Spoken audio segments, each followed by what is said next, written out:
Hi, Mairi here. Oh God, it is actually well, it's very worrying for me, and it's also yawn. Here we go. This has been on the agenda since last year. I've been trying to write about some of this, been talking to people a lot, and here we are. The vaccine passports are coming in, and I don't know about you, I'm sure actually lots of you know that this is just the forerunner to digital ID.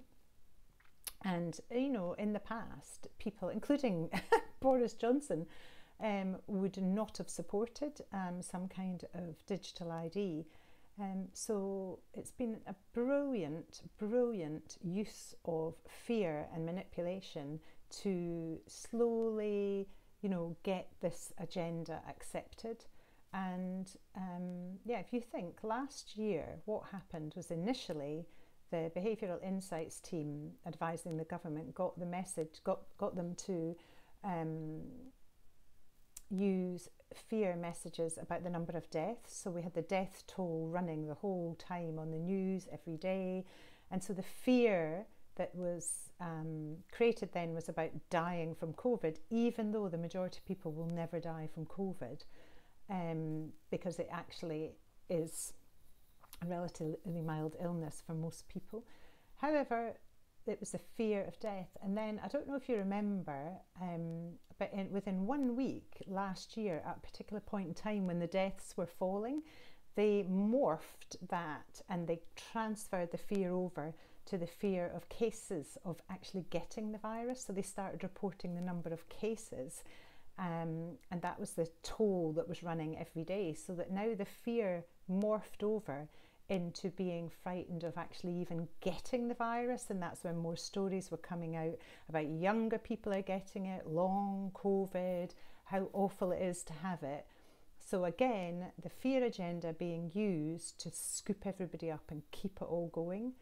And now what started happening as the vaccines came in and the rollout was the idea that, we might need to have a vaccine passport to prove, that you've had it and you're whatever that is. It doesn't prove anything except you've had a vaccine to stop you getting severe disease.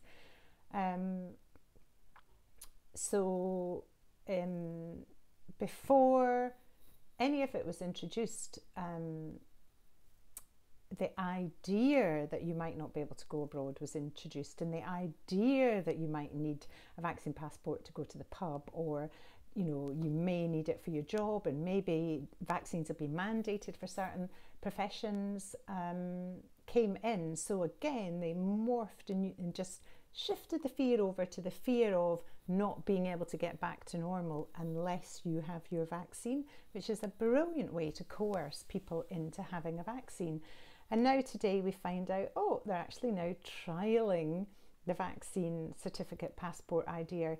And it's now about people not being able to go to football. Well, they'll have, in order to go to a football match, to the cinema, to concerts, to and to nightclubs. So who do we think that they're now trying to scoop up into the vaccine program?